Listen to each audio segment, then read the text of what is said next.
Sebenarnya sih saya udah gak punya harapan ya sama rezim ini gitu. Kalau ngomongin soal demokrasi, kalau menurut saya soal HAM itu bukan hanya hak politik ya, tapi juga membumikan konsep HAM itu saya udah nyaris nggak punya harapan sama rezim ini. Jadi menurut saya kebebasan berpendapat yang tidak otentik, dia akan kehilangan marketnya di masyarakat.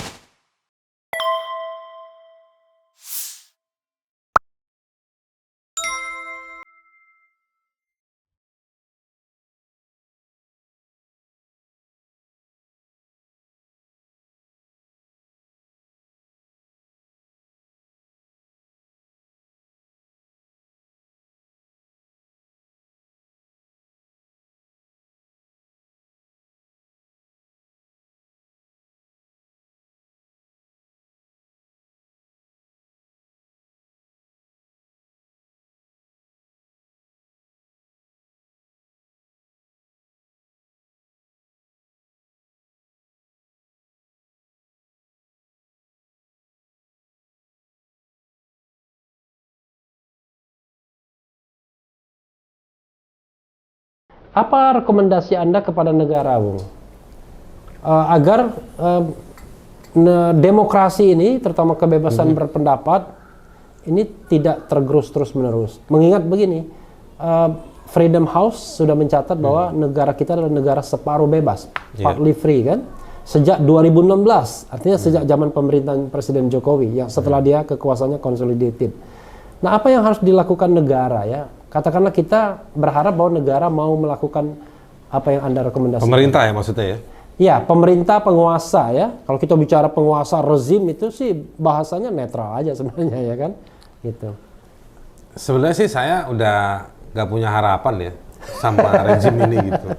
Kalau ngomongin soal demokrasi. Saya ini bukan tertawa senang, tapi ya tertawa Basa-basi nggak prihatin. enak. Tertawa prihatin, tertawa prihatin. Kalau menurut saya soal HAM, HAM itu bukan hanya hak politik ya, tapi juga membumikan konsep HAM itu saya udah nyaris nggak punya harapan sama rezim ini. Oke. Jadi yang tersisa yang bisa dilakukan adalah sekarang bagaimana jika ada situasi-situasi yang urgent disampaikan ke negara. Jadi memang situasinya ya kayak orang pasang kancing atau copot kancing satu persatu aja. Oke. Jadi Secara konseptual bajunya saya nggak tahu. walaupun nanti compang-camping ya, apa boleh buat ya? Karena begini. Kayaknya panasianya per kasus saja.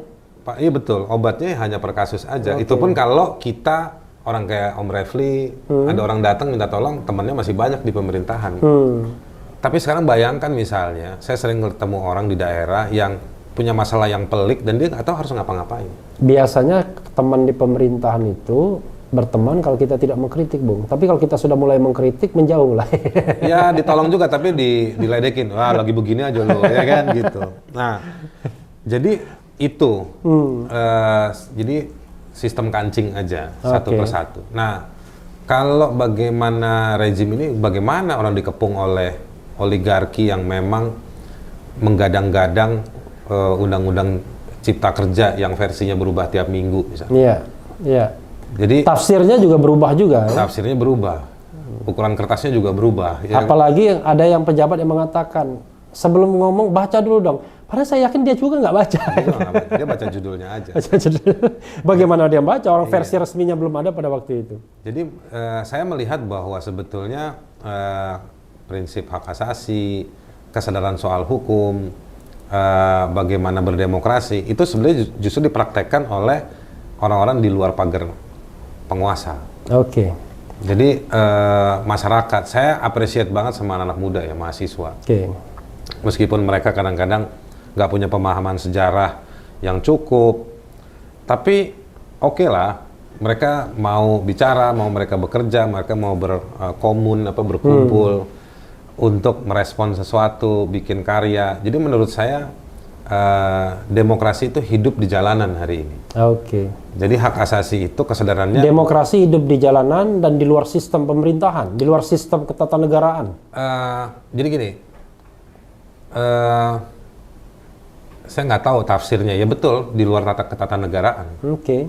Jadi justru Ya kalau kita bicara demokrasi yang formal kan, ini ada presiden, Betul. MPR, DPR, Betul, DPD betul. gitu. Jadi mereka justru melihat ada banyak produk yang kalau pakai bahasa ininya basi lah di dalam istana itu. Oke. Yang nggak bisa ketika dibawa keluar dia nggak menjawab appetizer keadilan. Walaupun di istana banyak juga teman-teman kita yang Banyak, dulu banyak, juga banyak. campaigner human rights ya. Ya ada Demokrasi, banyak ya gitu. gitu. Yang dulu di rezim yang periode yang lalu juga ada terus nggak dipakai lagi itu juga ada. Menurut saya sih begitu. Oke. Iya, artinya memang ini kerja keras bagi pemerintahan Jokowi ya untuk apa? Bukan reinventing ya. To invent mungkin, jangan-jangan menemukan ya bagaimana desain untuk memelihara atau melindungi kebebasan berpendapat ini ya. Ya. Ya, oke, itu satu bagian yang kita mau lewatkan. Nah, tapi ini ada kerisauan lain, Bung Haris ya. Kerisauan itu adalah represi mengenai penggunaan undang-undang ITE ini tidak hanya dilakukan oleh the state, penguasa, pemerintah, tapi juga bisa dilakukan oleh kelompok masyarakat lainnya, bahkan individu masyarakat lainnya, yang dengan mudah mungkin punya link kepada penegak hukum, kepada negara, untuk bisa memenjarakan pihak lain, orang lain. Mungkin karena kepentingan bisnisnya, persaingan politika atau apa. Atau untuk mempromosikan diri. Atau untuk mempromosikan diri, atau untuk berdekat-dekatan dengan kekuasaan dan lain sebagainya. Apa catatan Anda melihat fenomena Sebetulnya yang kayak begitu. Correct me kalau saya salah ya, gitu. Justru benar. Benar ya. Bahkan sebelum rezim Jokowi di masa-masanya SBY, undang-undang ITE itu banyak di-exercise atau digunakan memang oleh kelompok masyarakat lain Oke. untuk merepresi kelompok masyarakat yang lain lagi. Oke. Gitu. Kelompok bisnis. Oke. Ada sejumlah perusahaan-perusahaan besar yang produknya dari mana-mana. Itu cara merepresi orang-orang yang suka protes ke perusahaan tersebut itu dengan menggunakan undang-undang ITE. Dulu yang paling spektakuler adalah koin ya. Seorang ibu-ibu yang mengeluh terhadap pelayanan rumah sakit. Ada lagi Kosengseng. Pernah dengar nggak? Pernah inget nggak? Kosengseng. Sengseng namanya. Dan saya kagum banget sama orang ini. Kenapa? Dia keturunan Tionghoa. Iya. Orangnya kecil. Iya. Kalau di browsing pasti ada. Oke. Dan menurut dia, saya mau bilang bahwa ini orang militan soal keadilan, soal hukum. Iya. Jadi mungkin karena dia minoritas ya. Iya. Jadi dia merasa bahwa dia bertanggung jawab sama dirinya. Iya. Nothing tulus akhirnya kan. Nothing tulus. Dan ketika dia protes tentang pelayanan si developer terhadap aset yang dia beli, karena harus bayar listrik tambahan, airnya tambahan, parkir tambahan, segala macam, dia protes, akhirnya dia dipidana. Sampai ada putusan Mahkamah Agung yang bilang dia harus bayar 1M. Gitu. Bayangkan coba. Perusahaan segitu kayaknya dapat putusan menang lawan orang customernya. Nah ini contoh aja sih ya. Bagaimana misalnya kelompok-kelompok yang di luar negara, perusahaan atau corporate atau juga ormas. Ormas yang dekat dengan penguasa biasanya. Dekat dengan penguasa atau bukan ormas tapi figur dan ini kelompok-kelompok organisasi yang sebenarnya namanya nggak resmi gitu, membuat satu identitas sendiri, tapi begitu daftar sih orang-orangnya aja personal. Nah itu memang gencar atau kerap menggunakan undang-undang ITE untuk melaporkan si A, si B, si C, gitu. Dan kalau dicek sebetulnya selain kepentingan bisnis itu juga ada motif soal bagaimana dia untuk mempromosikan diri. Mempromosikan diri. Jadi kalau kepentingan bisnis, promosi, ya kan? Iya, mempromosi. Termasuk ada juga lawyer-lawyer. Termasuk advokat-advokat yang ya. Yang mungkin selama ini nanganin kasus nggak bunyi di media. Ini kesempatan mereka muncul. Karena lawyer itu kan nggak boleh beriklan. Iya, cara ngiklannya begitu. Cara ngiklannya case building, jadi bangun kasus kayak begitu. Ada lagi untuk kepentingan pilkada. Untuk menunjukkan permusuhan, supaya kelihatan nanti siapa yang pada dukung saat dia. video ini di take gitu, ada calon wali kota di Indonesia Timur sana yang rekamannya bocor, Bukan rekaman sih sebenarnya. Dani Komanto. Terus nyalahin JK. Ya, tapi ya, itu sebenarnya untuk kalau bacaan saya, Iya. karena dia punya permusuhan, karena saya suka komunikasi sama dia. Oke. Tapi menurut saya ini dalam kasus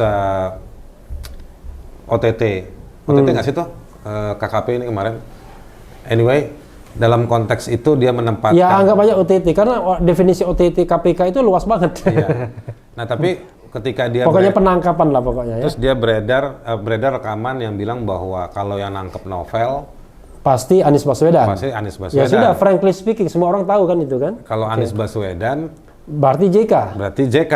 Ya. Nah, terus dia lagi musuhan sama JK di konteks politik lokalnya. Bukan dengan JK tapi klan JK lah. Klan JK. Terus dia mau bangun itu, menurut saya ntar dulu nih kayaknya kejauhan. Ya tetapi konteks ITE-nya kan pertama ya dia kan berpendapat. Kalau pendapatnya saya oke. Tapi saya bukan mau bilang bahwa itu pidana ya. Iya. Tapi saya mau bilang analisanya. Oke, itu soal analisa soal lain ya. Itu Tapi ibarat kata mau lihat bintang di siang hari. Iya, itu analisa oke lah. Itu mungkin nggak nyambung Jack ya, Jaka Sembung Jack ya kan.